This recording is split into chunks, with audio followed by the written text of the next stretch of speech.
Hi, everyone. I'm Nicole, the Client Success Manager at Lemoore. I'm here with Stephanie Prestidge, our Senior Skincare Educator. And today we're going to be talking about 3 skincare habits that you actually want to forget if you want to see results in the health of your skin's microbiome. From the data that we're gathering from the work of the Human Microbiome Project, we now know that our skin's barrier is a complex ecosystem unique to each individual. And I'm really excited to hear what Stephanie's been learning about it. So let's get started right away. Okay, sounds good. The first thing that we've learned about skincare, kind of the basics, is cleansing. And I think what we've always been taught is we're going to cleanse our skin morning and night. We might even double cleanse. Yep. What do we know now? Good question. It's a lot to dive into, and it's going to be a little bit of a shock for this system at the start. Sorry, not shock of the system, shock of the industry.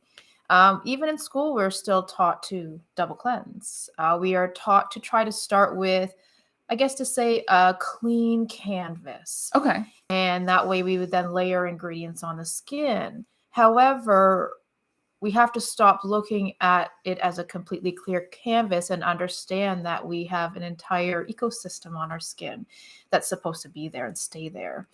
So when we look at the use of cleansers and where did it all start from, we can look at, even back in the early 1900s when people are starting to be introduced to soap as remove the germs. The germs are bad, right? And we now know that pathogenic, harmful microbes are a concern, but we have hosts of millions of microbes on our skin that are not pathogenic, that are good for us, and we got to stop washing them off.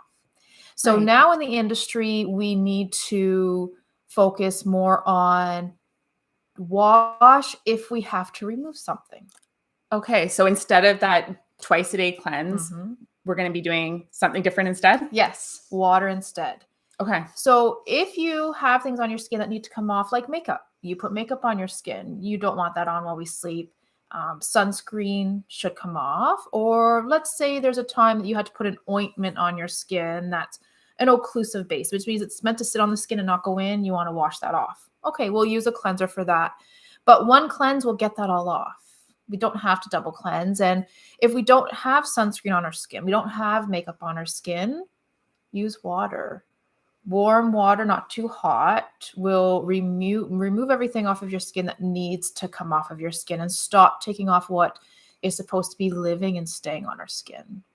And another part too with double cleansing is we're removing way too much sebum, like way too much of our natural oil off of our skin. Right. And we're learning more and more about how important sebum is for our skin health too. Absolutely. Like sebum is another whole topic we can get into, but to start it off a little bit, what's been discovered is from over cleansing the skin, it's caused a lot of people to have their sebum overproduce. This organ was developed to keep us safe. It's to keep our human anatomy safe. It's our organ to the external world. So when we take something away, this organ's always going to try to compensate itself and fix itself. But it doesn't always do the greatest job because it's trying too hard. So we start overproducing sebum, but it's not the healthiest sebum we could be producing. Okay. If we let it stay and let it produce at its healthy rate, it's actually quite fascinatingly a prebiotic that actually kills pathogenic microbes and also protects us from UV rays. And I know we are going to be really deep diving into that sebum topic in our upcoming SDS and their Besties networking session. That is scheduled for March 28th. We host that session every Tuesday morning, and it's our education feature that week. So Stephanie will be joining us to spend a whole hour on the education about sebum and the science that's behind it. You can find the link to register for that at the Learning Center at lemoore.com, and registration's open now. Those are completely free, and you can join from anywhere. Let's go into our next thing that we want to forget as far as skincare habits. Let's talk about exfoliation next, Stephanie. Okay. from everything that I've learned in the past about exfoliation, it's something we want to do regularly. Okay. And you might even want to look into like a chemical peel to really get that deeper skin renewal. Can you talk about what we know now instead? Very good question. Yes. We have been taught that if we exfoliate the damaged layers, that renewal of new healthy tissue is going to come up. New keratinocytes turn into corneocytes, full of much more activity. But what we know now and need to focus more on, it's not new, but it's starting to get more attention, is what's called the Hayflick limit. And that's something we can go into deeper later. But what we now know is there's a limited amount of times our skin cells, they die. So every time we force the skin to renew itself, when we rapidly do that, we are increasing the amount of times the cells have to renew, which means we are speeding up the rate to which cells die off completely. Okay. Which means we're accelerating aging in the skin when we exfoliate too often. Now, I don't want to put it aside that exfoliation is bad, because it's not. Yeah. What should we do instead of that? Maybe There's more frequent exfoliation. Yes. We don't need to be doing it daily. Okay. We sometimes, depending on our skin, don't even need to do it weekly. Some people right now, their skin is so inflamed that they need to focus more on their microbiome barrier and not exfoliate at all, because their skin, every time they exfoliate, they react negatively. But then there are times when individuals are overproducing sebum. And what commonly can happen in that state is part of the sebum, called wax esters, can get higher, which, if you think of the word wax, it's more sticky. They're clogged, their pores get very, very clogged in the follicle units. And they do need exfoliation, and they do need decongestion. So they might have to do it in a professional treatment setting, and maybe a couple times in the month at home. Okay. I was thinking this is where the guidance of a skin therapist is really going to come in handy. Absolutely. I do want to add that my own skin therapist, it was maybe a surprise. Oh, and it's so true. And I even had the conversation with Trevor Stein, the founder of S, that when I started myself rewilding, I haven't had the need to exfoliate. And his response to me, I really enjoyed, was, great, then don't. Like, don't stimulate it. Why enforce cell renewal stimulation if you don't need to? It's when you need to, absolutely. And that's a great point you bring up, is when it comes to recommending choices we are doing on our skin and what we need for our skin, that's when it's very important we do ask a skin therapist. That's not happening enough in our industry, especially. We need to be speaking to skin therapists. There's so much social media. There's so much happening on the internet, and it's not always exact of what we need. And with marketing as well, marketing sometimes likes to really bend the truth. Absolutely. So, and everybody's skin is not the same. There's no one product for one person, and that's very important as well. So your exfoliation needs to be for your skin if you need it. And times when our skin needs a break, we need to give it a break from exfoliation.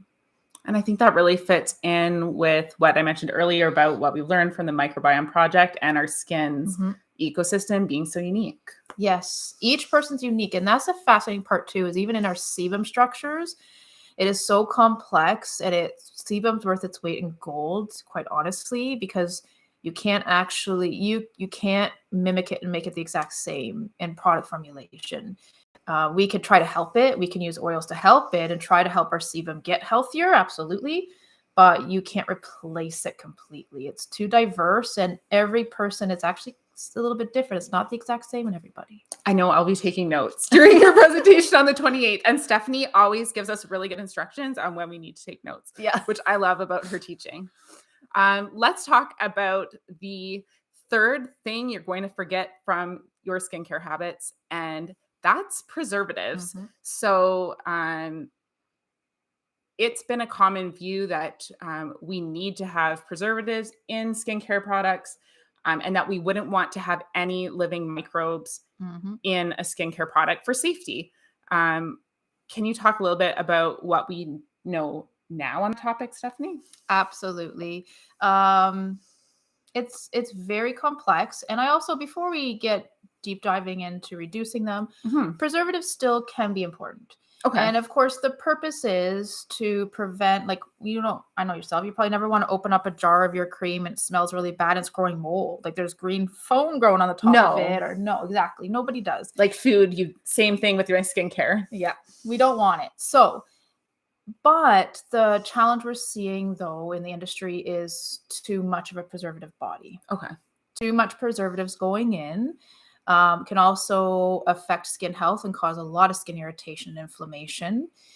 What's also extremely important when chemists create product that do it very, very well is they look at the most minimal amount of preservative bodies to keep the efficacy and the quality of the product, but to not cause harm to the skin.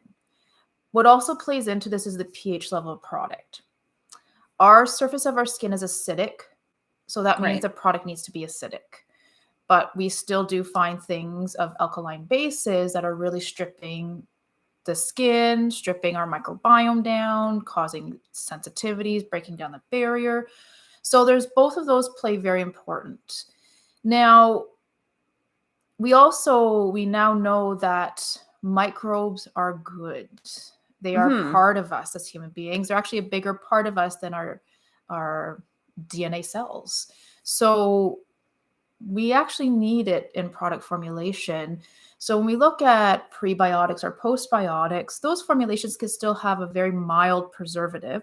But if the preservative's too high, you're going to kill the microbes. Right. But then it gets very sophisticated now, where you now can actually have a product with a live microbe. But that's a whole challenge of itself. And quite fascinatingly, Trevor Stein was the first one to create it. And more have come since, but not that many actually. Only, I'd say, from the industry now, like near a handful. Okay. Because to have a live microbe in a product, you have to take the preservatives away completely. And for some people, it's like, but it's going to go bad. Again, it comes down to creation of formulation. And just one key behind it to help understand is there's no water in the formulation.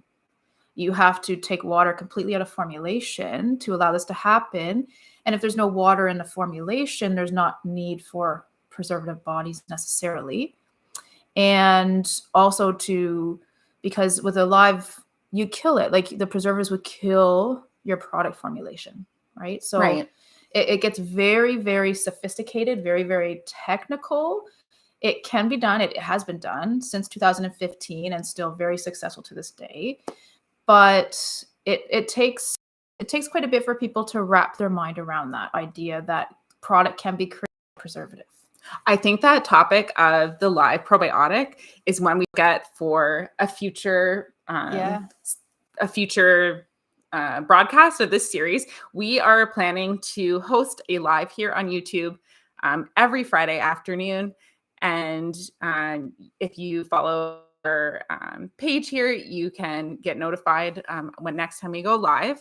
If you are looking to learn more about your skin's microbiome and how to see results in its health and the health of your client's skin microbiome, you can sign up for S College. You can find more information on that through our website, www.lmoor.com. You can also comment here and we can get back to you. And make sure to check out our learning center at lemoore.com so you can register for our Sebum Science event that's coming up on Tuesday, March 28th. Nice. We hope to see you next week. And thanks for joining us today, Stephanie. Yeah, you're welcome. Bye, everybody.